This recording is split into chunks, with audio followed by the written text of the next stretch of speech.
unless they're both courting the same female. Now when the sun catches it, that is the most iridescent purple, most beautiful colour. Purple glossed starling, I think it's called now. I grew up with it, knowing it as a plum-coloured starling. Oh, violet-backed. Thank you, Alex. Violet-backed starling.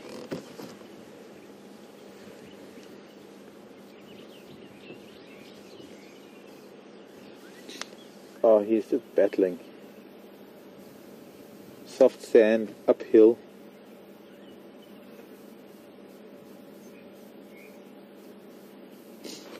Well, I've always thought it's the female that rolls and it's the male that sits on the ball.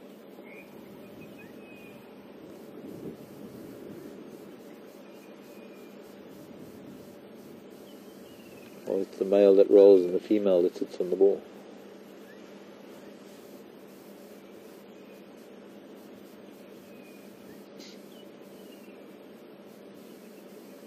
Keeps rolling to the left, and the dung beetle wants to go more to the right, but there's a slope.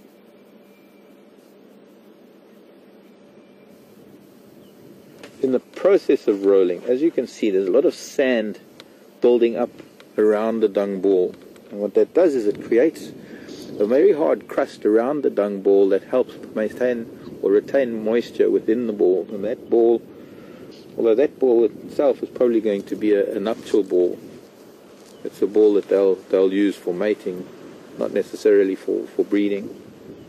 When you see a dung beetle on her own rolling a ball, then that is invariably a ball that is then meant for an egg.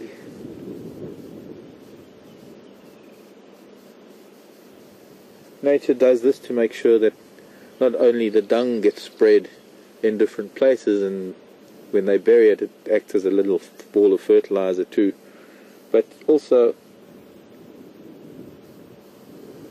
to spread the dung beetle larvae around a little bit, rather than have too many of them at a dung pile.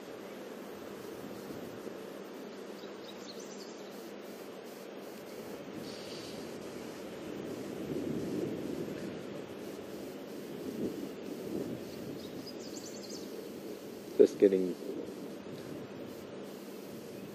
more and more sand on it, building it up in size.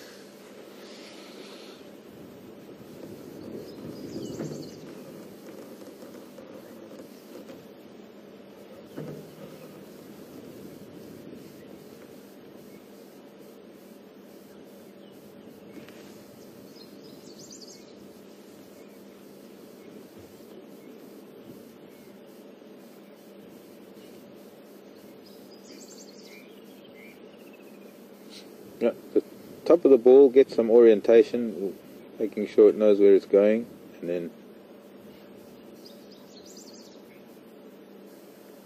of course only the dung beetle knows where it's going. Somehow it has an idea of where it needs to be.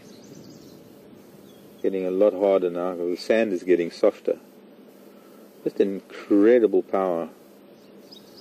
I'm going to have to bring a dung beetle on drive with me this afternoon. I've had one in my room, a dead one, a skeleton, so that we can get a bit closer on a dung beetle. I wouldn't dare disturb a pair like that just to prove a point. So I need to disturb living when we can find the skeletons of dead ones to talk about. Okay, there's another flower. Actually, there are a couple of flowers I want to show you. Lovely weather for flowers. A lot of things open now because it's a little bit humid, it's damp, there's a little bit of a drizzle starting. And when we have hot sunny days, a lot of these flowers don't even open because they just shrivel up and burn. So just another flower that's really, really pretty.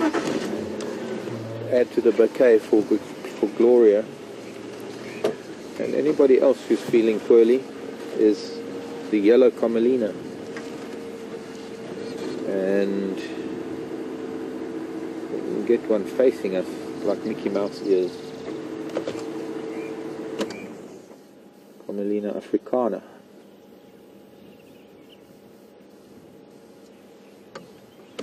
There's one at the back there that's facing us full on.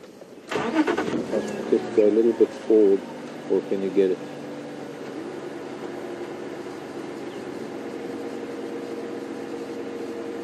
Yeah, that one is sort of full frontal. I think you can see how bright and yellow it is. I don't know how well the colours, I'm sure the colours are coming out quite fine. But really beautiful yellow. It's the only yellow camelina that we get. We get a number of different blue camelinas.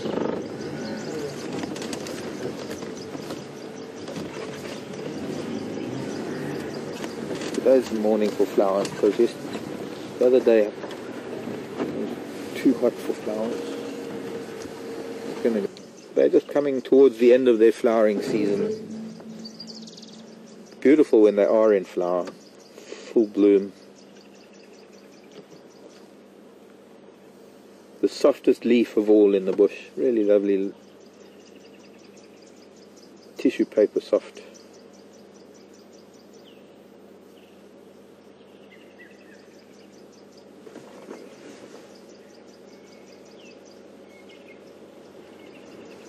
Wind's picking up. Okay, then one more yellow flower.